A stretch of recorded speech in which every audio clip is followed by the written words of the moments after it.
Don Gaspar quemó los jacales de la hacienda para obligar a todos a trabajar bajo el sol de Veracruz sin descanso. Pensó que el miedo era su mejor látigo, pero cometió el error de confiar en quien le servía el café cada mañana. Lo que nadie sospechaba es que la locura ya estaba creciendo en su propia mesa. Servida en una taza de barro. El veneno no deja rastro en la sangre, pero despedaza la mente hasta que el culpable confiesa sus pecados. Al final de este relato, verás cómo el hombre más poderoso de la región termina rogando por su cordura frente a los mismos que humilló. El aire en Veracruz es una mezcla pesada de salitre, humedad y el olor dulzón de la caña de azúcar que se pudre bajo el sol. En la hacienda Los Tres Gritos, ese olor se mezclaba con algo mucho más amargo, el humo de las pertenencias de los trabajadores. Don Gaspar, un hombre de hombros anchos y ojos que siempre parecían buscar una traición en la sombra, miraba el fuego con una satisfacción que le apretaba los labios. Había ordenado incendiar las chozas de palma porque decía que la gente se estaba volviendo floja, que la sombra de sus techos los invitaba a la pereza. Les quitó lo poco que tenían para que no tuvieran más refugio que el campo, ni más consuelo que el trabajo de sol a sol. Pero lo que don Gaspar no entendía era que cuando le quitas todo a un hombre, también le quitas el miedo a las consecuencias. Mateo lo observaba desde la orilla del trapiche. A sus 55 años, Mateo tenía la espalda marcada por el sol y las manos endurecidas por décadas de lidiar con la tierra, pero sus ojos seguían siendo rápidos, analíticos. Él no gritó cuando vio su jacal arder. No corrió a salvar su pobre petate. Se quedó quieto, sintiendo el calor de las llamas en el rostro, y en ese momento tomó una decisión. Si el patrón quería que vivieran en el infierno, él mismo se encargaría de que don Gaspar fuera el primero en arder, pero de una forma que ningún médico podría explicar. Don Gaspar no era el dueño legítimo de esas tierras. Todos en la región lo sabían, aunque nadie se atrevía a decirlo en voz alta. Él había llegado años atrás como un administrador de confianza para el antiguo dueño, un hombre justo que ya había firmado las cartas de libertad para muchos de sus trabajadores. Pero el viejo murió de una enfermedad repentina una noche de tormenta, y al día siguiente, el testamento que garantizaba la libertad de la gente y la propiedad de la hacienda había desaparecido. Gaspar presentó un papel nuevo, uno que lo nombraba heredero universal, y lo primero que hizo fue quemar el registro de los trabajadores frente a todos. Les dijo que sus nombres ahora le pertenecían a él, y que el que no estuviera de acuerdo podía irse a alimentar a los caimanes del río. El poder de Gaspar se basaba en la paranoia. No dormía bien. Siempre pensaba que alguien entraría a su despacho para robarle lo que él mismo había robado. Por eso, su rutina era estricta. Cada mañana, antes de que el sol terminara de salir, exigía su café negro cargado, servido en una taza de barro azul que trajo de Puebla. Decía que el barro mantenía el sabor de la tierra, pero la realidad es que era la única taza que él sentía que nadie podía cambiarle sin que se diera cuenta. Mateo conocía cada planta de la selva que rodeaba el ingenio. Sabía cuáles servían para curar la fiebre y cuáles podían hacer que un hombre viera demonios donde solo había sombras. En lo profundo del monte, donde el sol no llega al suelo por la espesura de las hojas, crecía una flor blanca, acampanada, que los antiguos llamaban la planta del diablo. El toloache. Es una planta traicionera. Si usas mucha, matas el cuerpo rápidamente y la ley viene a buscar al culpable. Pero si usas la cantidad exacta, lo que matas es el juicio. La persona empieza a perder el hilo de la realidad. Los recuerdos se mezclan con las pesadillas y la lengua se afloja por el terror de lo que solo el enfermo puede ver. En un pequeño frasco de barro azul, oculto entre las raíces de un árbol centenario, Mateo guardaba el extracto que había destilado con paciencia de artesano. Era un líquido incoloro, casi sin olor, pero cargado con la venganza de un pueblo entero. El plan era sencillo pero letal. Si lograban que Gaspar perdiera la cabeza, el hombre terminaría gritando sus secretos.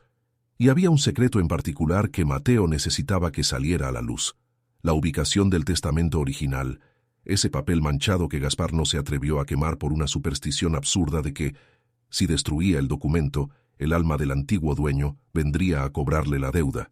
Pero Mateo no podía hacerlo solo. Necesitaba a alguien que estuviera dentro de la casa grande, alguien que pudiera acercarse a la mesa del patrón sin levantar sospechas. Esa persona era Elena. Con solo 22 años, Elena tenía una agilidad mental que superaba por mucho su experiencia de vida. era la encargada de la cocina, la que soportaba los gritos de Gaspar cuando la carne no estaba en su punto o cuando el pan no crujía como él quería. Elena vivía con el terror pegado a la nuca, sabiendo que un solo error podía terminar en un castigo en el patio central. Una tarde, mientras el humo de los jacales aún flotaba en el aire como una neblina sucia, Mateo se acercó a la cocina trasera. No dijo mucho, solo puso el pequeño frasco de barro azul sobre la mesa de madera y miró a Elena a los ojos. No hubo necesidad de explicaciones largas. Ella había visto a su madre llorar esa mañana porque no tenía dónde dormir a sus hermanos pequeños. Ella había visto las marcas del látigo en los hombres que regresaban del campo. Elena tomó el frasco y lo escondió en el pliegue de su delantal. Sus manos temblaban, pero su mirada era firme. «Mañana llega el juez Arriaga», susurró Mateo, con una voz que parecía venir de las profundidades de la tierra. «Viene a revisar los títulos. Si el patrón está en sus 5 sentidos, lo va a sobornar o lo va a amenazar. Pero si el patrón no sabe quién es, el juez tendrá que buscar la verdad por su cuenta». Elena asintió. Sabía que el riesgo era la muerte. Si el capataz, un hombre violento que servía como el perro guardián de Gaspar, encontraba ese frasco, no habría juicio ni preguntas. Los colgarían a ambos en el árbol más alto de la entrada para que sirvieran de advertencia. Pero el odio que sentía por el hombre que les había quitado la dignidad era más fuerte que el miedo a la soga. Esa noche, don Gaspar no pudo dormir. El silencio de la hacienda le resultaba sospechoso. Normalmente, después de quemar las chozas, esperaba escuchar lamentos, quejas o incluso intentos de rebelión que pudiera aplastar con sus guardias. Pero no hubo nada, solo el sonido de los grillos y el crujir de las maderas de la casa grande. Caminaba de un lado a otro en su despacho, una habitación cargada de muebles pesados de caoba y cortinas gruesas que bloqueaban la luz de la luna. Se detuvo frente a su escritorio, un mueble macizo con compartimentos ocultos que él mismo había mandado instalar. Pasó la mano por la madera, asegurándose de que el doble fondo seguía ahí, intacto. Dentro de ese escritorio dormía el documento que podía devolverle la libertad a cientos de personas y enviarlo a él a la horca. A la mañana siguiente, el sol salió con una furia renovada. Elena preparó el café como siempre. El aroma inundó la cocina.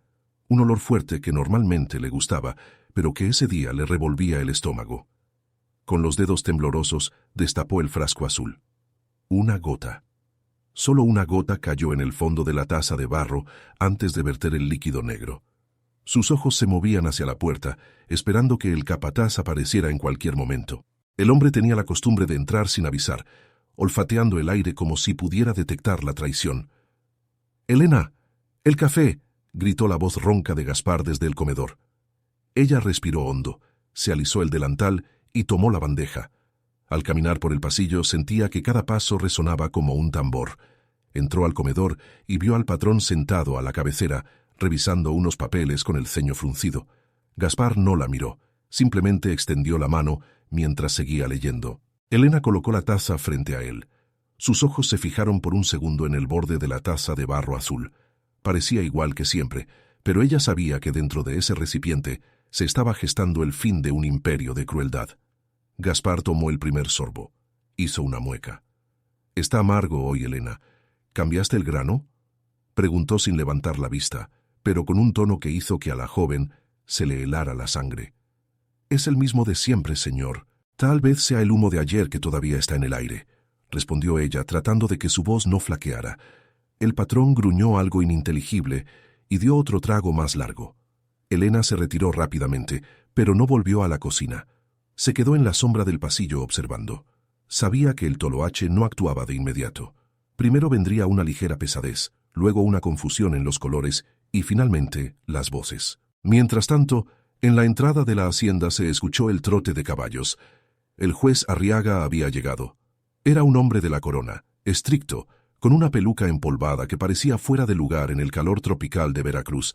Venía con un secretario y 2 soldados. Su misión era simple: verificar las denuncias de irregularidades en la propiedad de la hacienda Los Tres Gritos, denuncias que Mateo había logrado enviar a la capital meses atrás, arriesgando su vida para que un mensajero las llevara a través de la selva.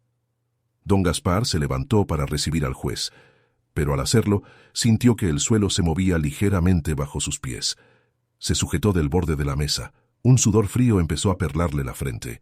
Parpadeó varias veces, tratando de enfocar la figura del juez que caminaba hacia él, pero por un momento le pareció que el hombre no tenía rostro, que era solo una mancha blanca que flotaba en el aire. «Bienvenido, señor juez», dijo Gaspar, pero su propia voz le sonó extraña, como si viniera de adentro de un pozo profundo. El juez Arriaga lo miró con curiosidad. «¿Se siente usted bien, don Gaspar? Parece que el clima le está pasando factura». «Solo es el calor, excelencia». «Pasemos al despacho. Ahí estaremos más cómodos», respondió Gaspar, haciendo un esfuerzo sobrehumano para caminar con firmeza. Pero lo que Gaspar no sabía era que el veneno ya estaba abriendo las puertas de su mente. Al entrar al despacho, la luz que entraba por la ventana le pareció hiriente, como si miles de agujas le pincharan los ojos. Y en la esquina de la habitación, donde solo había un perchero, Gaspar creyó ver una figura encorvada, un hombre viejo con el pecho manchado de sangre que lo miraba fijamente. Era el dueño anterior. El capataz, que estaba apostado en la puerta, notó que el patrón se había quedado rígido, mirando hacia un rincón vacío. El hombre, acostumbrado a la violencia y no a las sutilezas, frunció el ceño. Algo no estaba bien. Miró hacia la cocina y vio a Elena observando desde lejos. Sus sospechas, que siempre habían sido chispas, empezaron a convertirse en un incendio. El juego había comenzado. El tiempo corría en contra de Mateo y Elena. Si Gaspar confesaba antes de perder el habla por completo, serían libres. Pero si el capataz descubría el frasco azul antes de que el juez viera el testamento, la hacienda Los Tres Gritos se convertiría en el cementerio de todos. El aire en la casa grande se volvió tan tenso que parecía que el menor ruido rompería la realidad. Y afuera, bajo el sol implacable, los trabajadores esperaban sabiendo que ese día, por primera vez en años, el látigo podría cambiar de manos. El capataz no era un hombre de letras, pero sabía leer el miedo en los ojos de los demás como si fuera un libro abierto. Se llamaba Braulio, un tipo de piel curtida por el sol y cicatrices que le cruzaban los brazos, recuerdos de riñas en las cantinas de Veracruz y de castigos que él mismo había repartido. Mientras don Gaspar recibía al juez Arriaga en el comedor, Braulio se quedó de pie junto a la puerta de la cocina. No le gustaba el olor que salía de ahí. No era el aroma habitual del sofrito o de las tortillas recién hechas. Había algo más, algo terroso y amargo que le picaba en la nariz. Pero lo que más le molestaba no era el olor, sino el silencio de Elena. La muchacha siempre era callada, pero ese día se movía con una rigidez que gritaba culpa. Fíjate bien en lo que hace el miedo. Elena estaba lavando unos platos de peltre, frotando el mismo sitio una y otra vez, sin darse cuenta de que el metal ya estaba limpio. Tenía los nudillos blancos. Braulio entró en la cocina sin hacer ruido. Sus botas de cuero pesado apenas crujieron sobre el piso de tierra apisonada. Se detuvo justo detrás de ella. Podía oler el sudor frío que bajaba por la nuca de la joven.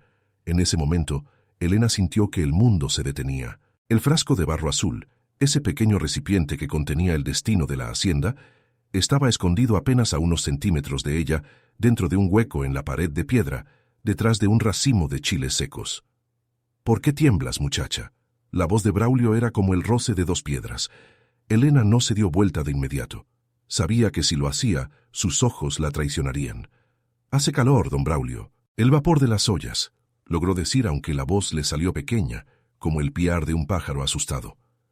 «El vapor no hace que la gente lave el mismo plato 10 veces. ¿Qué le pusiste al café del patrón?».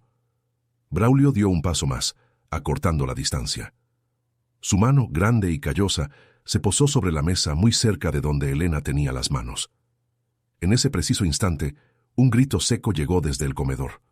No era un grito de dolor, sino de desconcierto. Don Gaspar había tirado su silla al suelo. Elena aprovechó el sobresalto de Braulio para apartarse. El capataz soltó un bufido y salió hacia el comedor, pero antes de cruzar la puerta, lanzó una mirada hacia atrás, una advertencia silenciosa de que la conversación no había terminado. Elena se dejó caer contra la mesa sintiendo que las piernas le fallaban, pero no había tiempo para el alivio. Tenía que sacar el frasco de ahí. Mateo se lo había advertido. Si te encuentran con eso, no habrá cielo que te reciba. Mientras tanto, en el comedor, la situación se estaba volviendo bizarra. Don Gaspar estaba de pie, con la cara roja y los ojos muy abiertos, señalando una de las esquinas del techo. El juez Arriaga, Un hombre que valoraba la compostura por encima de todo, lo miraba con una mezcla de desagrado y preocupación. «Dígale que se vaya», gritó Gaspar señalando la nada. «Ese viejo no tiene nada que hacer aquí. Este lugar es mío». El juez se ajustó las gafas y miró hacia donde Gaspar señalaba. No había nada más que una telaraña meciéndose con la brisa. «Don Gaspar, ahí no hay nadie. Por favor, siéntese. Estamos aquí para revisar los títulos de propiedad, no para atender sus alucinaciones», dijo el juez con una frialdad que cortaba el aire. Pero el toloache ya estaba haciendo su trabajo sucio. En la mente de Gaspar, las sombras de las cortinas se alargaban como dedos negros que querían atraparlo. El café, ese líquido oscuro que tanto disfrutaba, ahora le parecía un charco de petróleo hirviendo en su estómago. Sentía que las paredes de la casa grande se estaban encogiendo, que la madera de la caoba sudaba sangre. Lo peor era que el rostro del juez empezaba a transformarse. Ya no veía a un funcionario de la corona, sino al antiguo dueño de la hacienda, el hombre al que Gaspar había dejado morir sin mover un dedo. Fue ahí que Gaspar cometió su primer gran error. En lugar de callarse y tratar de recuperar la cordura, empezó a defenderse de acusaciones que nadie había hecho. «Él me la dio. Él firmó el papel», bramó Gaspar, golpeando la mesa con el puño. «No me miren así. Ustedes no saben lo que es trabajar bajo este sol». El juez Arriaga intercambió una mirada con su secretario. El secretario empezó a tomar notas rápidamente. En el México colonial, la locura no era solo una enfermedad, era una señal de debilidad que podía invalidar cualquier contrato legal. Si el administrador de una hacienda no estaba en su sano juicio, la corona tenía el derecho de intervenir. Mateo, que observaba todo desde una de las ventanas del patio, sintió una chispa de esperanza. Pero sabía que la mecha era corta. El efecto del toloache podía volverse violento en cualquier momento, y si Gaspar atacaba al juez, los soldados responderían con fuego. Pero el peligro no solo estaba en el comedor. Braulio, el capataz, no se había quedado a ver el espectáculo de su patrón. Algo en su instinto de depredador le decía que la clave de todo estaba en la cocina. Regresó sobre sus pasos, pero esta vez no entró por la puerta principal. Rodeó la casa y entró por la parte de atrás, justo cuando Elena estaba sacando el frasco azul de su escondite. El silencio fue absoluto. Elena tenía el frasco en la mano derecha, apretándolo contra su pecho. Braulio estaba bajo el marco de la puerta, con la mano puesta sobre el mango de su látigo enrollado en la cintura. El olor a chile seco y a leña quemada parecía haberse congelado en el aire. «Dámelo», dijo Braulio. No fue un grito, fue una orden seca, final. «Es solo un remedio, don Braulio». «Para los nervios», mintió Elena, pero sus ojos bailaban de un lado a otro, buscando una salida que no existía. «He visto hombres morir por remedios como ese en las minas. Dámelo ahora, o te juro que lo que te haga el patrón será poco comparado con lo que te voy a hacer yo». Elena dio un paso atrás, tropezando con una carga de leña que acababan de traer para el fogón. En un acto de desesperación, lanzó el frasco con todas sus fuerzas hacia el rincón más oscuro de la cocina, donde se amontonaban los sacos de harina. El frasco no se rompió. El barro azul era resistente. Braulio se lanzó hacia ella, pero Elena fue más rápida y se escabulló por debajo de su brazo, saliendo al patio a gritos. Braulio no la persiguió de inmediato. Su prioridad era el frasco. Se arrodilló y empezó a remover los sacos, gruñendo como un animal. Sabía que si encontraba ese veneno, tenía a Mateo y a Elena en la palma de su mano. Podía usarlos para quedarse él con la hacienda o simplemente para ganarse el favor eterno de Gaspar. Pero el frasco se había deslizado profundamente entre las maderas del piso. Afuera, Mateo vio a Elena salir corriendo de la cocina con el rostro desencajado. Sin decir una palabra, el viejo herbolario se movió hacia el despacho de Gaspar. Sabía que el juez estaba a punto de perder la paciencia. Tenía que hacer algo para que la locura de Gaspar se dirigiera hacia el escritorio, hacia ese mueble que guardaba el secreto manchado de sangre. El problema era que Gaspar ahora estaba en la fase de la paranoia total. Se había encerrado en su despacho, gritando que el juez era un impostor enviado por el demonio. Desde adentro se escuchaba el ruido de muebles siendo arrastrados. Gaspar estaba bloqueando la puerta. «No van a entrar, este papel es mío, yo lo gané», se escuchaba la voz de Gaspar, cada vez más ronca, cada vez más quebrada. El juez Arriaga estaba furioso. «Abran esa puerta inmediatamente», ordenó a sus soldados. Pero antes de que los soldados pudieran actuar, Mateo se acercó al juez. Lo hizo con la cabeza baja, con la humildad fingida de quien lleva años siendo humillado, pero con una firmeza en la voz que obligó al juez a escucharlo. «Excelencia», dijo Mateo. «El patrón no está bien. Dice que el escritorio le habla. Dice que el muerto está encerrado ahí dentro. Quizás si usted mira lo que hay en ese escritorio, entienda por qué don Gaspar ha perdido el juicio». El juez miró al viejo esclavo. En tiempos normales, lo habría mandado a azotar por insolente. Pero la situación era tan absurda, tan fuera de control, que las palabras de Mateo cobraron un sentido macabro. ¿Por qué un hombre se volvería loco de repente? ¿Qué podía haber en un mueble de madera que aterrorizara tanto a un criminal?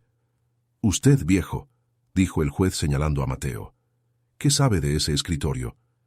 «Sé que el patrón nunca deja que nadie lo toque, ni siquiera para quitarle el polvo. Dice que el dueño anterior dejó algo ahí que el fuego no pudo quemar». En ese momento, un disparo resonó dentro del despacho. Un agujero apareció en la madera de la puerta. Los soldados retrocedieron, desenfundando sus armas. Gaspar había perdido completamente el sentido de la realidad y había empezado a disparar a las sombras que, según él, salían de las paredes. Pero lo que nadie sospechaba era que Braulio, en la cocina, finalmente había puesto sus manos sobre el frasco azul. El capataz salió al patio con el objeto en la mano, con una sonrisa torcida. Miró hacia el despacho y luego hacia Mateo. Tenía la prueba. Tenía el arma del crimen. Pero antes de que pudiera decir una palabra, algo cambió en el ambiente. Un silencio súbito cayó sobre la hacienda. Solo se escuchaba el jadeo de Gaspar desde el otro lado de la puerta y el susurro del viento entre los cañaverales. Braulio caminó hacia el juez, levantando el frasco. «Señor juez, aquí tiene la razón de la locura», gritó el capataz, señalando a Mateo. «Este viejo brujo ha envenenado al patrón». Elena, que se había escondido detrás de una columna, sintió que el mundo se le venía abajo. Todo estaba perdido. El plan de Mateo había fallado. El toloache no había traído la justicia, solo había traído más muerte. Pero Mateo no se movió, no intentó huir. Se quedó mirando fijamente a Braulio y luego al frasco. «Si es veneno, don Braulio, ¿por qué no lo prueba usted?», dijo Mateo con una calma que helaba la sangre. «Dice que es para los nervios. Pruébelo y demuéstrenos que miento». El juez Arriaga, harto de los juegos, miró a Braulio.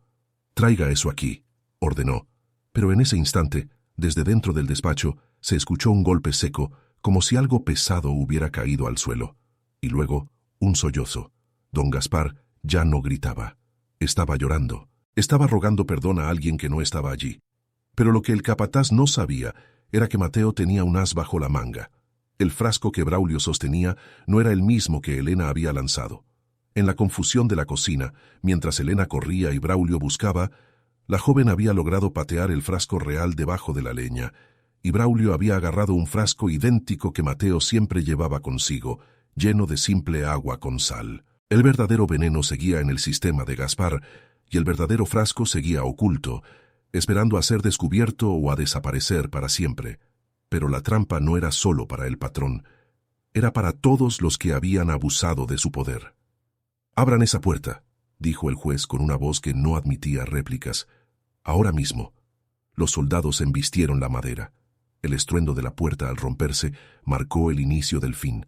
Al entrar, el espectáculo era dantesco. Gaspar estaba de rodillas, con las manos ensangrentadas de tanto arañar la madera del escritorio. Había intentado abrir el compartimento secreto con las uñas, con los dientes, desesperado por sacar el papel que gritaba. «¡Sáquenlo! ¡Sáquenlo de aquí!», gemía Gaspar apuntando al doble fondo del mueble. «Me está quemando los ojos». El juez se acercó al escritorio. Braulio, dándose cuenta de que la situación se le escapaba de las manos, intentó intervenir, pero un soldado lo detuvo. El juez Arriaga metió la mano en la hendidura que Gaspar había logrado abrir en su delirio. Sus dedos tocaron algo frío, algo que crujió, un papel antiguo, amarillento por el tiempo, pero con una mancha roja, seca y oscura, que cubría la mitad del sello real. El juez extendió el documento. El silencio fue tan profundo que se podía escuchar la respiración agitada de Gaspar en el suelo. Arriaga leyó en voz alta las primeras líneas, y con cada palabra, el poder de Gaspar se desvanecía como el humo de las chozas que había quemado el día anterior. Pero la historia todavía tenía un giro amargo, porque aunque el testamento había aparecido, el capataz todavía tenía el frasco azul, y Mateo sabía que si el juez decidía investigar el origen de la enfermedad de Gaspar, la libertad de todos volvería a estar en peligro. El toloache es un arma de doble filo. Te da la verdad, pero te pide la vida a cambio. Y en la mirada de Mateo se veía que estaba dispuesto a pagar el precio siempre y cuando don Gaspar nunca volviera a ver la luz del sol como un hombre libre. El problema era que el juez Arriaga no era un hombre fácil de engañar, y sus ojos empezaron a moverse del testamento al frasco que Braulio aún sostenía con fuerza. El papel en manos del juez Arriaga no era solo un documento viejo, era una sentencia que don Gaspar había intentado enterrar bajo capas de mentiras y violencia durante años. Pero el veneno en su sangre, ese extracto de toloache que Mateo había calculado con precisión de relojero, estaba haciendo algo peor que matarlo. Le estaba arrebatando la capacidad de mentir. El juez sostenía el testamento con una mezcla de asco y fascinación, sus dedos enguantados, rozando la mancha de sangre seca que, según la lógica de Gaspar, debía haber desaparecido con el fuego. Pero la sangre, cuando es producto de una traición, tiene una forma caprichosa de aferrarse a la fibra del papel, como si esperara el momento justo para dar testimonio. Repara en esto. El despacho de la Casa Grande se había convertido en una olla de presión.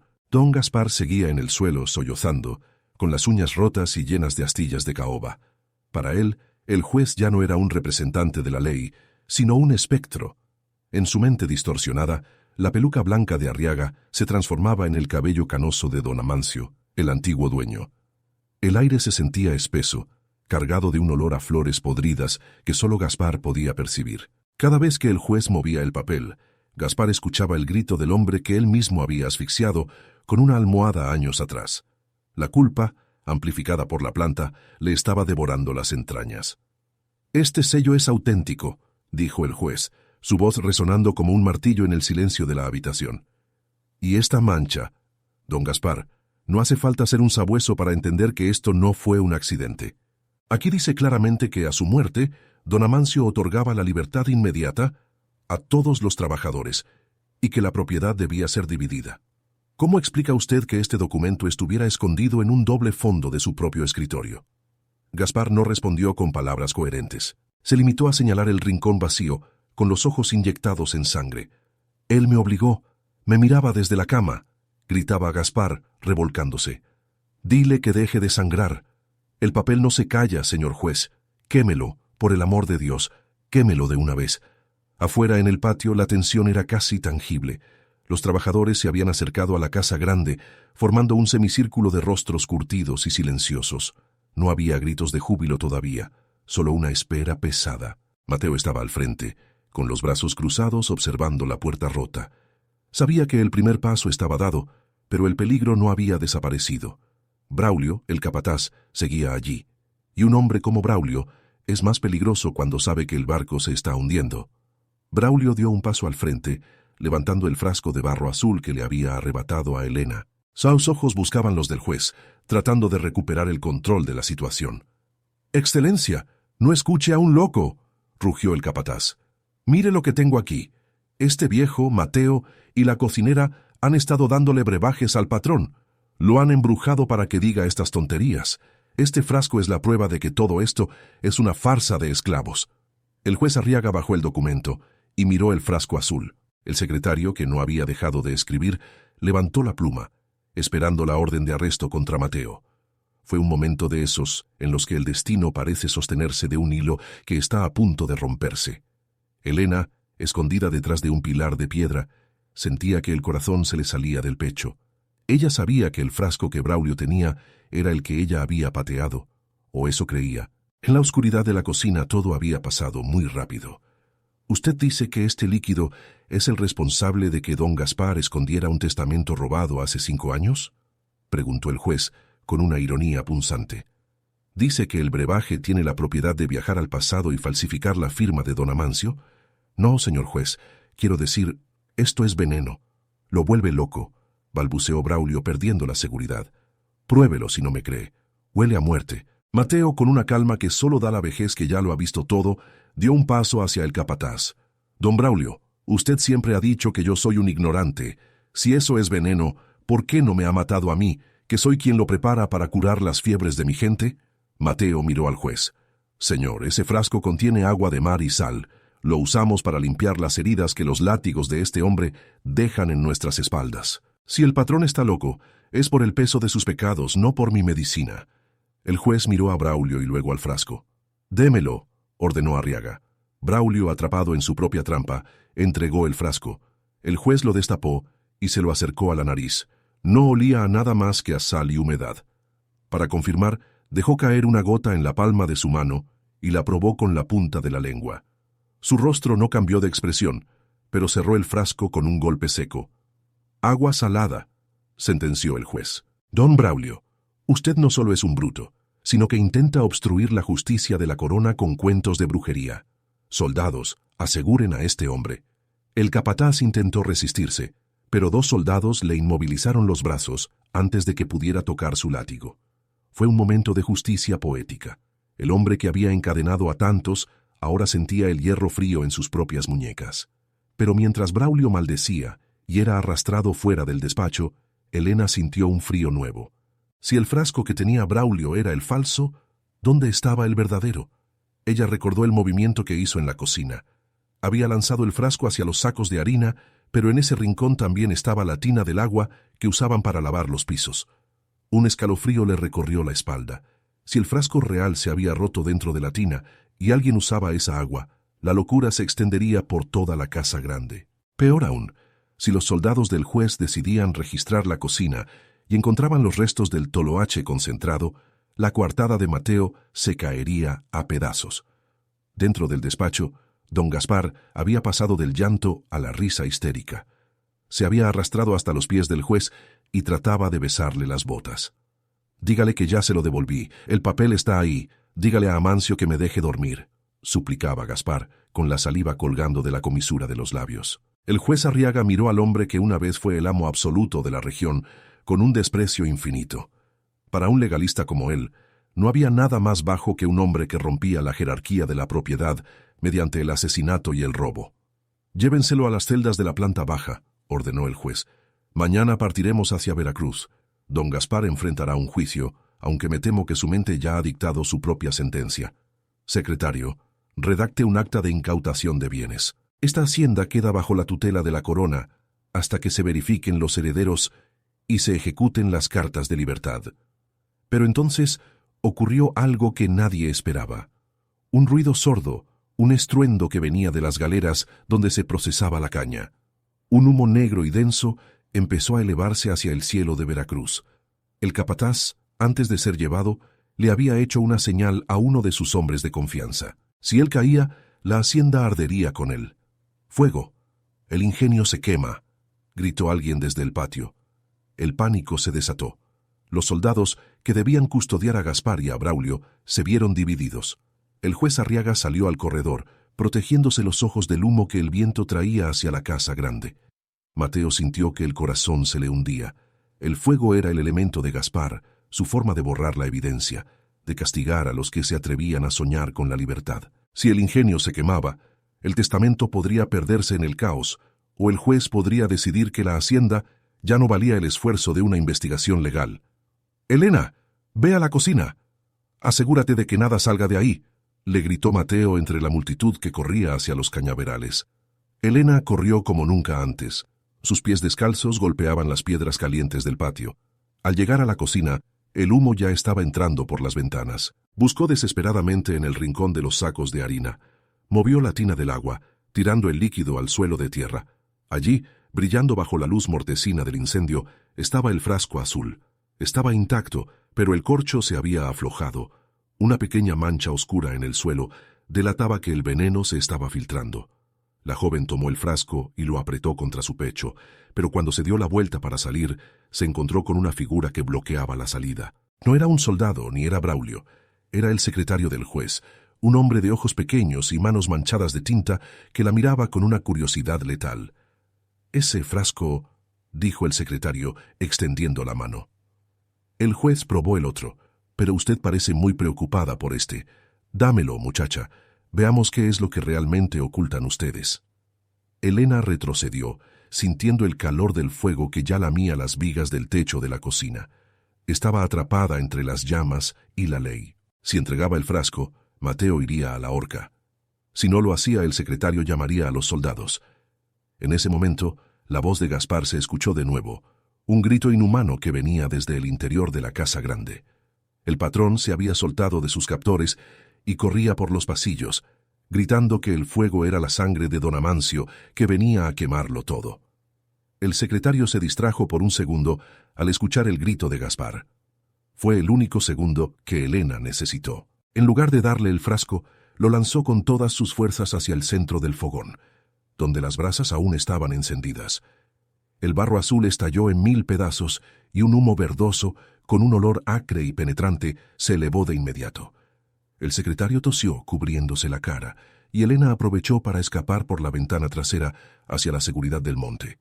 Mientras tanto, en el despacho, el juez Arriaga protegía el testamento contra su pecho. Miró a su alrededor y vio que don Gaspar estaba parado en medio de la habitación, rodeado de llamas que él mismo parecía no notar.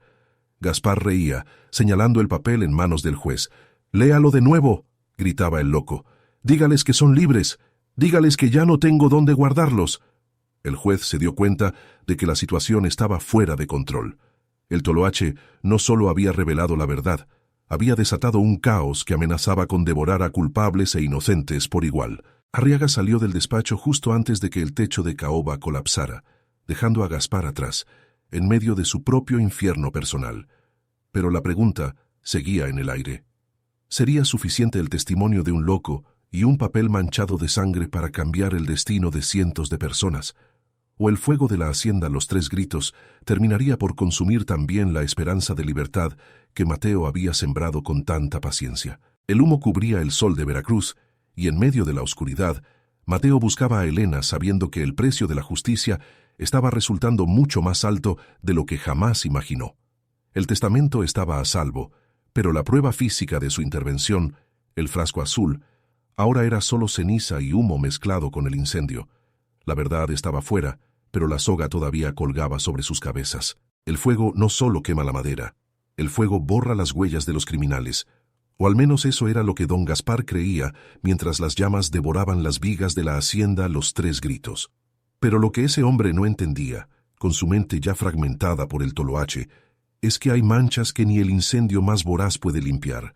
El despacho era un infierno de humo negro y crujir de caoba, pero el juez Arriaga no soltó el testamento. Salió al corredor tambaleándose, asfixiado, cubriéndose la boca con un pañuelo de seda, mientras detrás de él, don Gaspar reía a carcajadas en medio del incendio.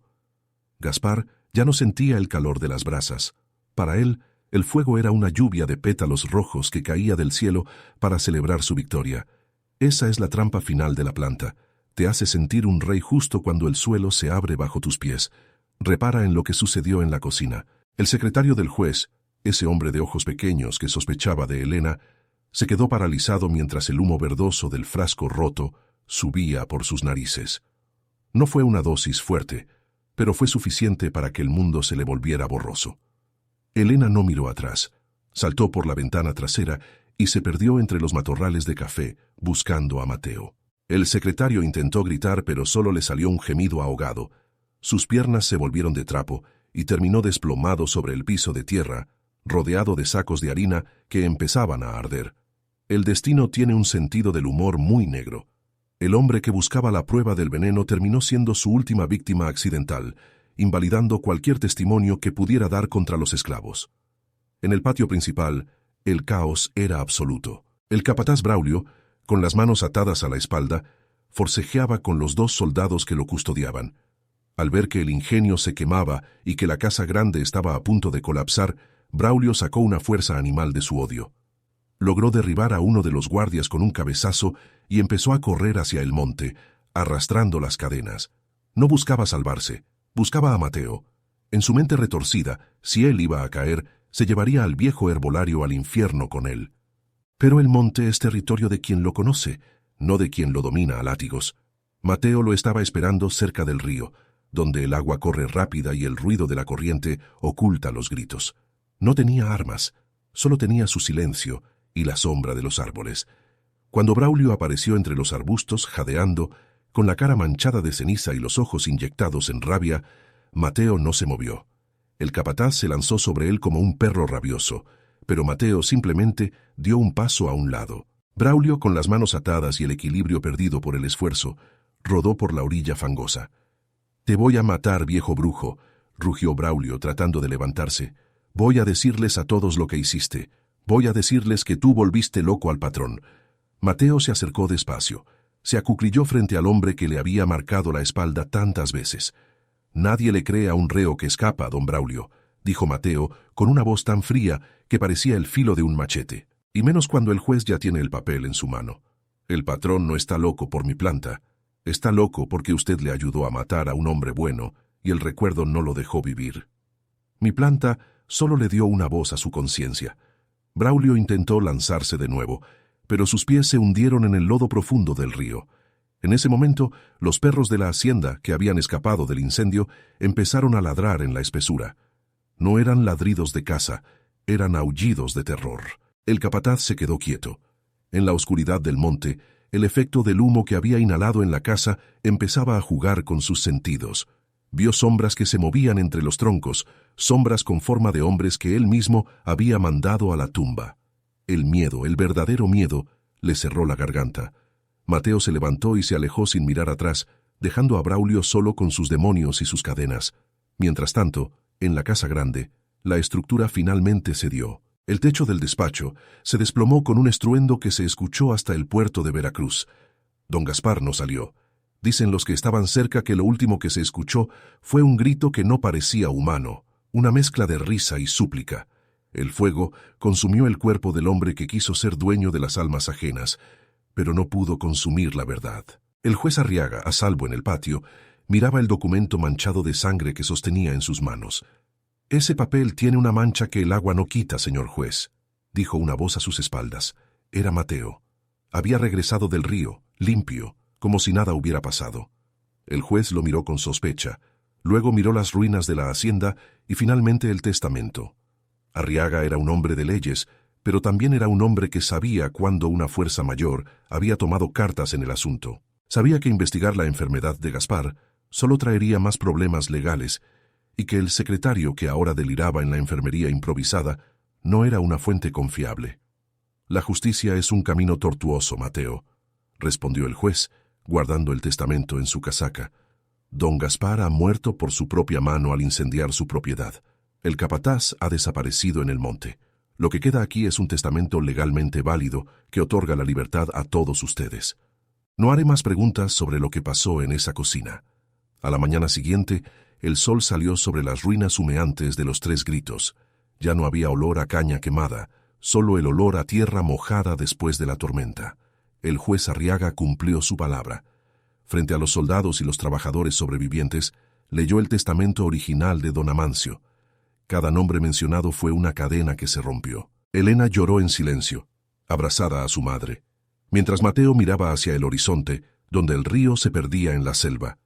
Don Gaspar fue declarado mentalmente incapaz de forma póstuma, lo que facilitó que la corona no pusiera trabas a la ejecución del testamento.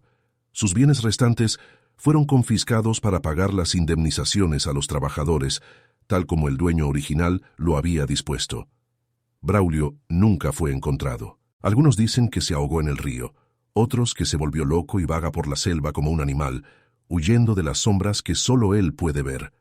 El secretario del juez se recuperó a los pocos días, pero nunca pudo recordar qué fue lo que vio en la cocina. Solo le quedó un miedo irracional al olor de las flores blancas. Mateo caminó hacia la orilla del río una última vez. Sacó de su morral el pequeño frasco de barro azul que Elena había logrado rescatar de las cenizas de la cocina antes de que se rompiera por completo. Lo miró por un momento, recordando cada gota de extracto que había destilado con tanto odio y esperanza. No era un triunfo para él, era un cierre. Lanzó el frasco al centro de la corriente. Vio cómo el barro azul se hundía y desaparecía para siempre en las profundidades del agua. La hacienda Los Tres Gritos cambió de nombre.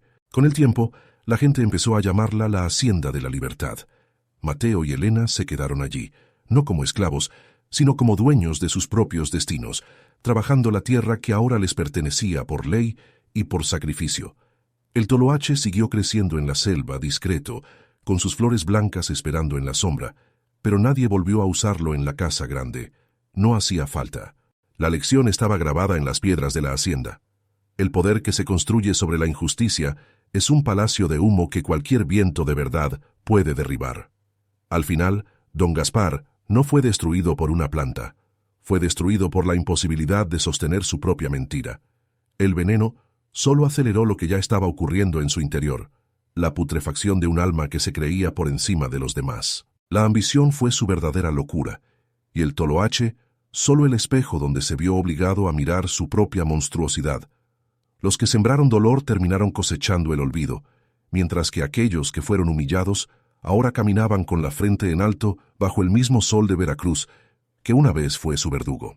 Si esta historia de justicia silenciosa y el poder de la naturaleza te ha impactado, no olvides darle like al video y suscribirte al canal para conocer más relatos donde los oprimidos encuentran su propia forma de redención. Comparte esta historia con alguien que crea que la justicia tarda pero siempre llega, y comenta desde qué parte del mundo nos estás escuchando hoy. Tu apoyo nos permite seguir rescatando estas memorias del olvido. Gracias por acompañarnos hasta el final.